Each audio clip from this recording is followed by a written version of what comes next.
እንግዲህ ውድ ቤተሰቦች ፖሊስ ጣቢያ ተጠርቻለሁ እኔ ማለት ነው። አመለአም ነው የሚሉት እዚህ አመለአም ተጠርቼ ሊሄድ ነው ማለት ነው።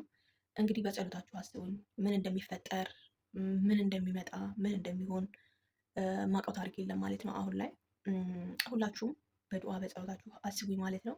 አላቅም ለምን እንግዲህ ወደ አመለአም በምትገቡበት ሰዓት ላይ ብዙ ነገሮች አሉ ማለት ነው።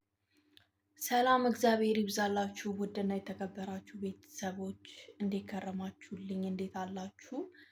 እግዚአብሔር ይክበር ይመስገን። እኔ በጣም ደህና ነኝ። ዛሬ እንግዲህ በአዲስ ቪዲዮ ተመልሼ መጥቻለሁኝ።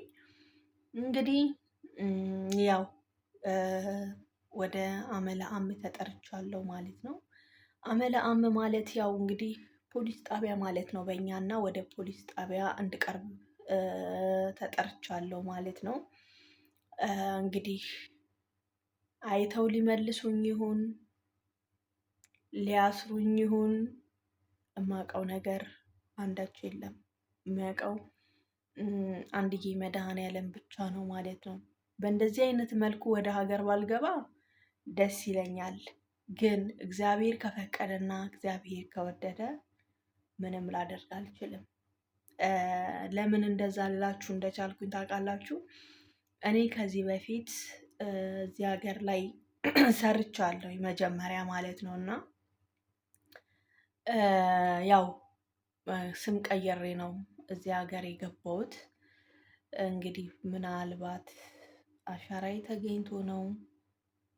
ብቻ እግዚአብሔር ደጉን ነገር ያሰማን፣ ፈጣሪ ደጉን ነገር ያሰማን። ለምን እኔ የማልወደው ነገር ነው ማለት ነው። በተለይ እስር ቤት ሄዶ ከእንደገና ወደ ሀገር መግባት ብዙ ነገሮች አሉት እና እንግዲህ ሁላችሁም ጸልዩልኝ።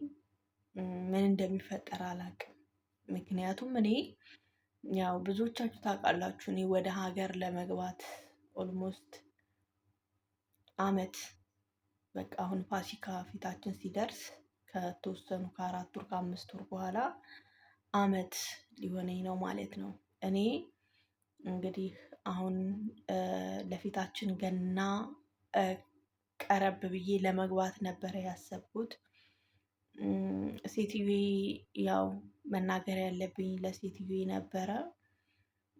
ደውዬ ወደ ሀገር መግባት እፈልጋለሁኝ መምጣት ትችያለሽ ወይ ወይንስ እንዴት ነው ብዬ ጠይቂያት ነበረ ያለውን ነገር ማለት ነው።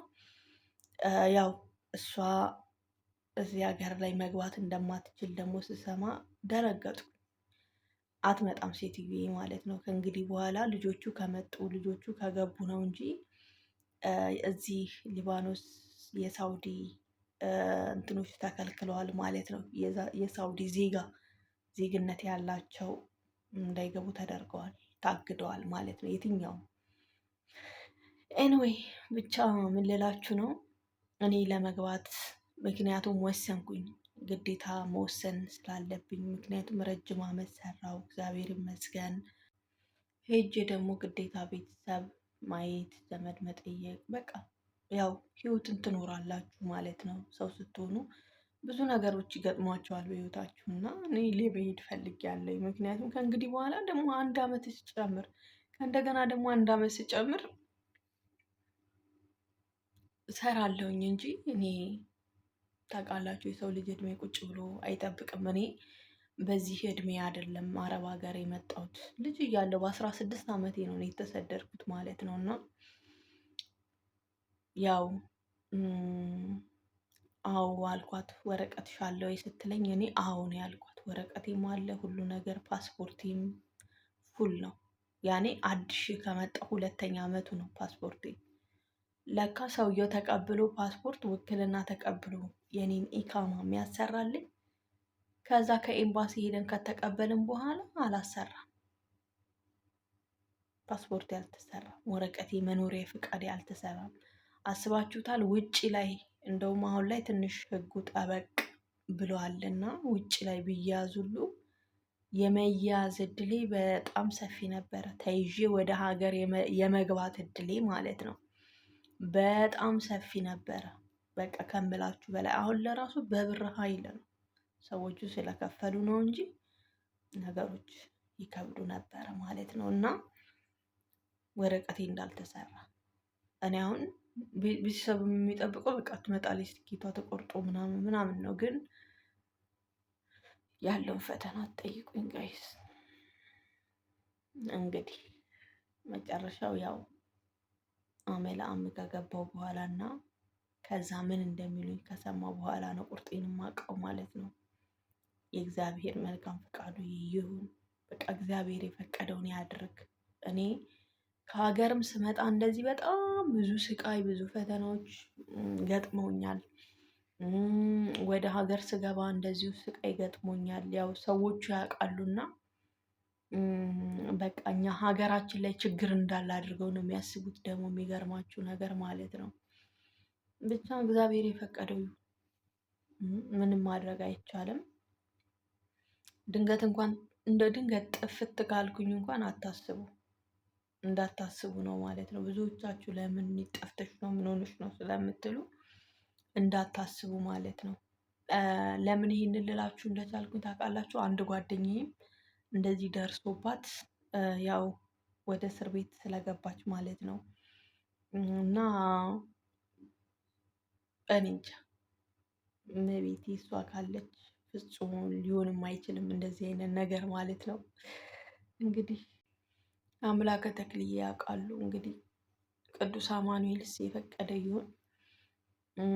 አታማርች ላይሽ ላይ እንደዚህ አትበይ እንደዚህ አትበይ የሚሉም አሉና ማማረት ሳይሆን የሚፈልገኝ ቤተሰብ ስላለ ነው ይህንንም ልናገር የቻልኩት። ምክንያቱም የሚያስቡ እህቶች አሉ እንጂ ሚዲያ ላይ ወጥቶ የመናገር ፍላጎቱ ኖሮኝ ሳይሆን ስለ እኔ ብዙ የሚጨነቁ እህቶች ስላሉ ነው። ብዙ የሚያስቡ እህቶች አሉ። ምክንያቱም አብረን እዚህ ሚዲያ ላይ ስንሰራ የቆየን ብዙ ብዙ ነገሮች አሉ እና ለዛ ነው እንጂ ነገሮችን ፕራይቬት አድርጌ መጠቀም እችላለሁ። ግን ለዛ ነው ማለት ነው እና በሌላ ነገር አትመልከቱት። ፖሊስ ጣቢያ መሄድ ብርቅ ነው ምናምን እንዳትሉ ማለት ነው። ለምን ያው ትንሽ ከባድ ነው።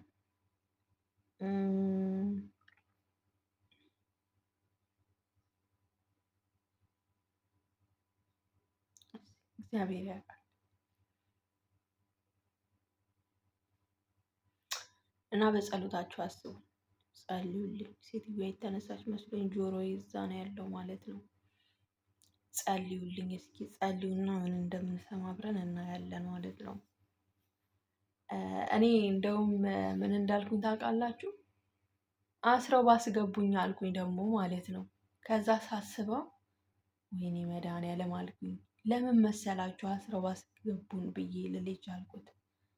እኛ ፈጽሞ ልባችን ከአረብ ሀገር አይቆርጥም። የውሳኔ ሰዎች አይደለንም። በተለይ ስደት ዓለም ላይ የምንኖር እህቶች በፍጹም ወይ ከገንዘባችን ገንዘባችንን አልያዝን፣ ወይ ከጤና ጤና የለን፣ ወይ ከደስታ ደስታ። የውሸት ደስታ እኮ ነው የምንስቀው። ለራሱ ውሸት ፌክ ነው። የምንኖረው ህይወት ፌክ ነው። እኛ ኗሪና አኗኗሪና ኗሪ ሳይሆን አኗኗሪዎች ነን። የእውነቴን ነው የምላችሁ። አኗኗሪ መዳም መታ የምታወራላችሁ ስለ ልጇ ደስታ፣ ስለ እሷ ደስታ ነው እንጂ ስለ እናንተ ደስታ፣ ስለ እናንተ የወደፊት ህይወት አትጨነቅላችሁ። ኦልሬዲ መጨነቅ ያለባችሁ እናንተ ናችሁ ለራሳችሁ ማለት ነው።